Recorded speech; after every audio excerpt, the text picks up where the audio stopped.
नवरात्रि शक्ति की आराधना का पर्व है। इसमें देवी के 9 स्वरूपों की पूजा होती है। हिंदू शास्त्र में माँ दुर्गा की जन्म से लेकर युद्ध में विजय पाने तक उन्हें अनेकों रूप में बताया गया है। नवरात्रि के 9 दिनों तक पूजा पंडालों, मंदिरों और घरों में दुर्गा सप्तशती के मंत्र या देवी सर्वभूतेषु शक्ति रूपेण संस्थिता नमस्तस्यै नमस्तस्यै नमस्तस्यै नमो नमो का जाप किया जाता है। इस मंत्र का अर्थ है, हे माँ, आप सर्वत्र विराजमान हैं, शक्ति का रूप है। माँ अम्बे, आपको मेरा बारंबार प्रणाम है।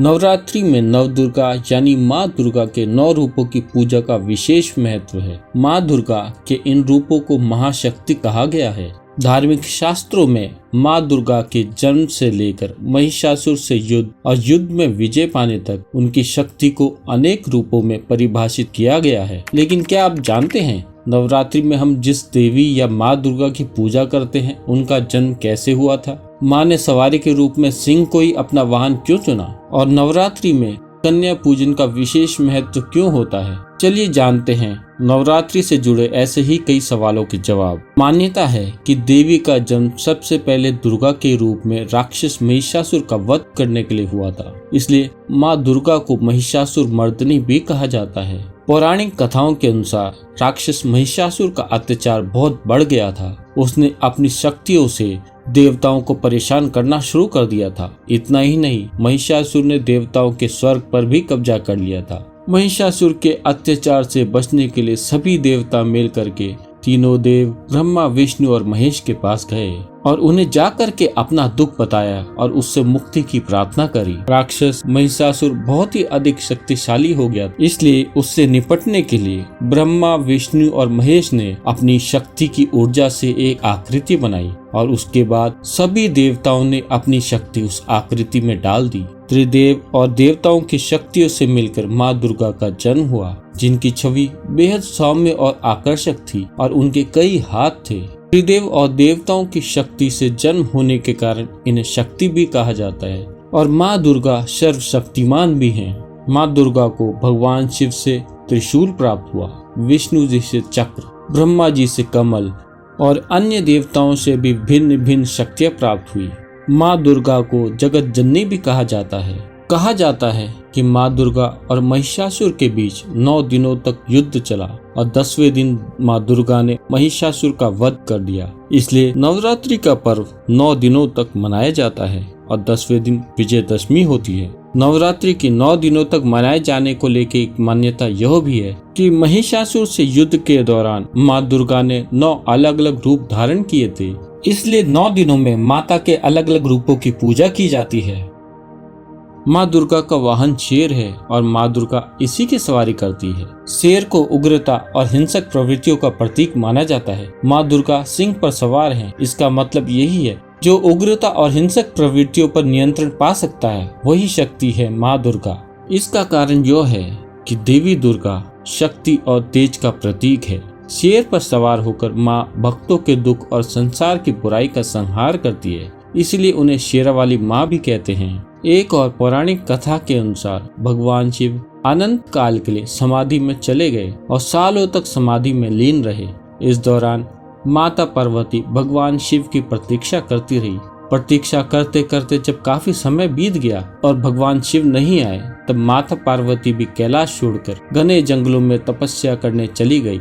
जिस वक्त माँ पार्वती तपस्या में लीन थी, वहाँ एक भूखा शेर आ गया जो माता पार्वती को अपना आहार बनाना चाहता था, लेकिन वो माता द्वारा बनाए गए सुरक्षा चक्र को पार नहीं कर सका, जिसके बाद वो शेर वहीं बैठ गया और माता पार्वती के तपस्या से उठने का इंतजार करने लगा ताकि वो उनका शिकार कर सके। कुछ समय बाद भगवान शिव माता पार्वती की तपस्या से प्रसन्न हुए और उन्हें वापस कैलाश पर्वत ले जाने के लिए आ गए।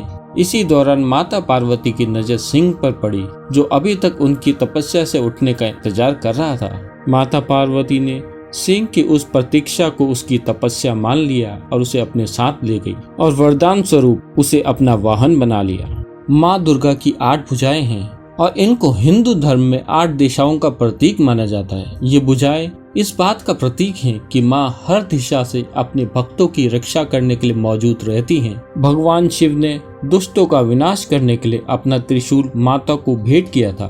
माता के हाथ में त्रिशूल के 3 भाग जीवन के 3 मुख्य गुणों को दर्शाते हैं, सत्य, रज और तम।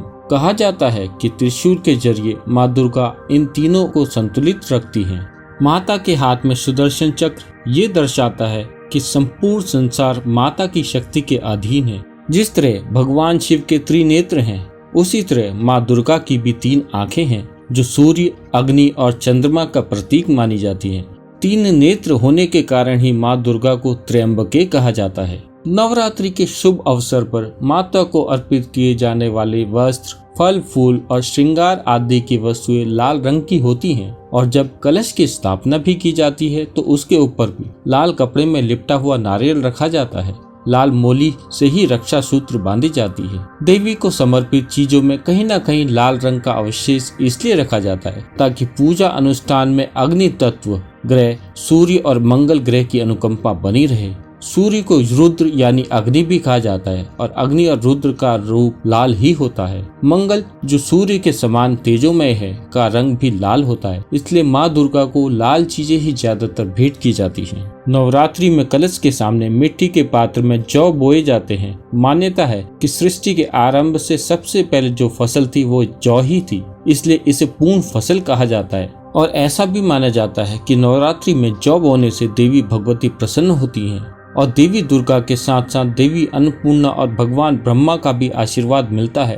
कुछ लोगों का ये भी मानना है कि नवरात्रि में बोए गए जौ के उगने के बाद उससे शुभ और अशुभ संकेतों का भी पता लगाया जाता है। नवरात्रि में 9 कन्याओं की भी पूजा की जाती है जिनकी आयु 2 वर्ष से लेकर 10 वर्ष तक होती है। इसे कन्या पूजन या कुमारी पूजन कहा जाता है। छोटी कन्याओं को देवी का स्वरूप माना गया है। कन्या पूजन से माँ बेहद प्रसन्न होकर भक्तों की सभी मनोकामनाएं पूर्ण कर देती हैं। इतना ही नहीं, पुराण के अनुसार माँ को हवन और दान से अधिक प्रसन्नता कन्या भोज से मिलती है। कन्या पूजन को बेहद फलदायी मानते हुए कहा गया है कि नवरात्रि व्रत रखने के बाद कन्या पूजन करने से माता रानी प्रसन्न होती हैं, सुख, समृद्धि, धन संपदा का आशीर्वाद देती हैं। कहा जाता है कि नवरात्रि के व्रत तब तक सफल नहीं माने जाते जब तक देवी स्वरूप कन्याओं का पूजन और भोजन न किया जाए।